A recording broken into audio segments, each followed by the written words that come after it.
저는 일의 종류를 두 가지로 나누는데요. 첫 번째는 나를 소모시키는 일, 그리고 두 번째는 나를 채워주는 일. 흔히 창의적인 일을 나를 채워주는 일이라고 생각을 하고, 단순 노동이나 누군가의 명령에 의해 해야만 하는 일들, 이런 것을 나를 소모시키는 일이라 생각하는 경향이 있습니다. 그러나 창의적인 일도 나를 소모시키는 일의 범주에 들어갈 수 있습니다. 제 웹툰 작가 시절이 그랬는데요.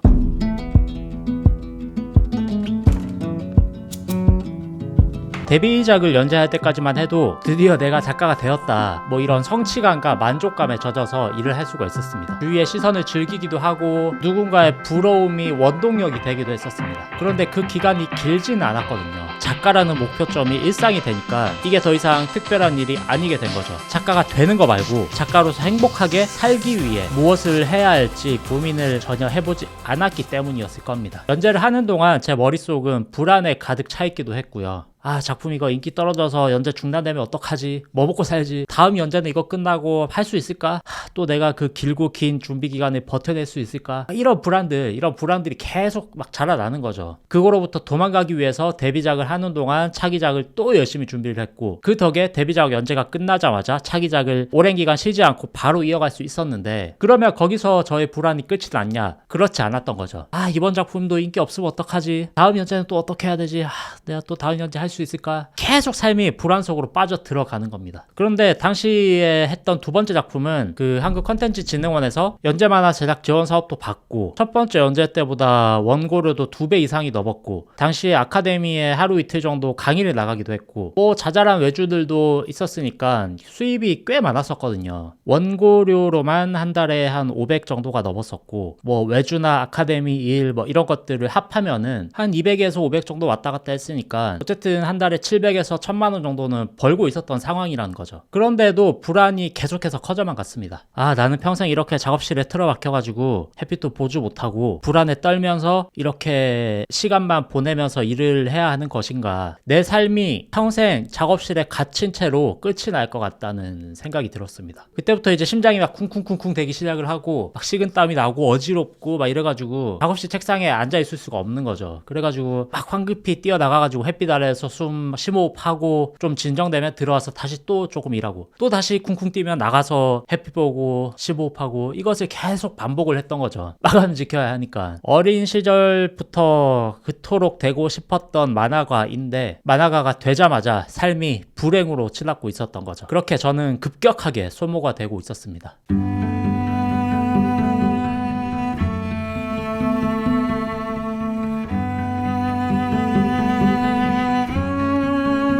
제가 다시 저를 채우고 있다라고 느끼기 시작했던 것은 사실은 유튜브를 하고 나서부터였거든요. 유튜브로는 큰 돈을 벌지도 못합니다. 지금도 사실 유튜브만으로 수익은 거의 나지 않습니다. 하지만 이게 저의 어떤 홍보 수단, 마케팅 수단이 되는 거죠.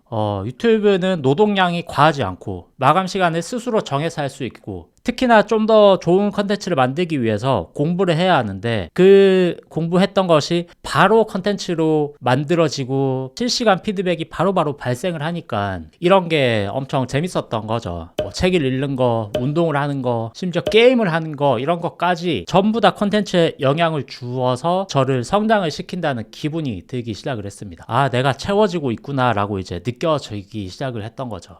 그래서 저는 나를 채워주는 일의 조건을 3가지로 보는데요. 첫 번째는 일과 삶의 밸런스를 맞출 수 있는가. 모든 시간을 일에 파묻혀서 나를 돌볼 시간이 사라져서는 안 된다는 것입니다. 나의 행복을 미래에 두지 말라는 것인데요. 미래는 사실 오지 않습니다. 우리는 늘 미래를 위해서 현재를 양보하지만 우리는 늘 오늘만을 살잖아요. 내일도 결국 오늘이 되는 거고 10년 뒤도 결국 오늘이 되는 건데, 그렇게 오늘을 반복하다 죽음에 이른다는 것입니다. 오늘, 지금 당장 행복하지 않으면은 우리는 절대 행복할 수 없다는 것인데요. 이게 막 탱자탱자 놀고 막 이렇게 뒤도 보지 말고 오늘을 즐겨라 라고 하는 말은 절대 아니고, 더 건강하게, 더 효율적으로 일을 하기 위해서, 일의 성과를 더 높이기 위해서 내 삶의 밸런스를 찾아야 한다는 것입니다. 내가 행복해야 일에도 성과가 나오더라고요. 정말 좋은 기회로 맞이했던 어떤 나를 발전시키는 일이라고 할지라도 내 삶의 밸런스가 망가진다면 그 일은 절대로 오래 할 수 없습니다. 나를 소모시키다가 결국 나를 망가뜨리게 됩니다. 나를 채워주는 일의 조건 두 번째, 자기 주도성, 누군가의 눈치를 보거나 타인에게 끌려다니거나 내 일의 시작과 끝을 스스로 정하지 못하고 타인에 의해서 결정나는 상황이 되어서는 안 된다는 것입니다. 이게 뭐 회사 생활은 어떡하냐라고 얘기를 할 수 있겠지만 마찬가지라고 생각을 하는데, 스스로 입사와 퇴사를 결정할 수는 없죠. 하지만 이 회사 생활이 내 삶의 모든 것을 흔들 만큼 회사가 내 삶을 좌지우지하게 두어서는 안 된다는 것입니다. 회사에서 퇴사하더라도 다른 일을 시작할 수 있어야 하고 그렇게 마음먹을 수 있는 여유를 만들어야 한다는 것인데, 그러기 위해서는 적극적으로 나를 개발해 가야 하고, 특히나 내 마음의 여유를 위해서 마음의 건강을 들여다보아야 한다는 것이죠.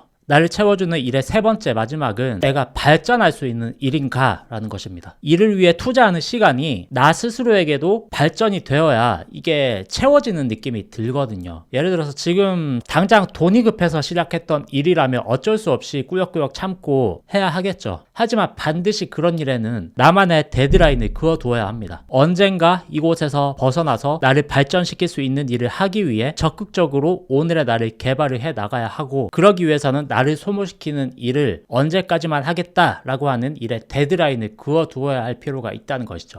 저는 공황장애가 극심하게 올라왔던 해에 돈으로는 조건이 좋았던 학원을 그만두게 되고, 그 이듬해 제주도로 내려왔습니다. 제주도로 와서 2년을 쉬면서 여러 가지 다양한 경험들을 하면서 저를 많이 채우게 됐고, 이제는 다시 웹툰 연재를 할 수 있겠다라고 하는 제 안에 작은 확신 같은 것이 들어서 최근에는 차근차근 여유를 가지고 작품 준비도 하고 있고요. 이제는 한다면 예전처럼 혼자서 막 꾸역꾸역 하지 않고 그림 작가도 쓰고 어시도 쓰고 눈앞에 당장에 돈을 쟁취하려고 하는 것보다는 내 정신의 건강과 몸의 건강을 지키기 위해서 즐거운 방향으로 일을 해야겠다라고 생각을 하고 있습니다. 내가 건강해야 컨텐츠도 건강해지고 그로부터 생기는 가치가 더 큰 돈을 만들어 준다는 것을 알게 되었기 때문입니다. 지금 내가 소모되고 있는 것 같다면 잠깐 한 발 멈춰서 더 큰 성과를 위해서, 더 효율 높은 일과 시간, 이것을 위해서 잠깐 나를 한번 돌아다보고 내가 지금 당장 나를 위한 부상으로 어떤 것을 해줘야 할지를 한번 고민해보는 시간이 되었으면 좋겠습니다. 끝까지 봐주셔서 감사합니다. 항상 즐거운 창작 되세요.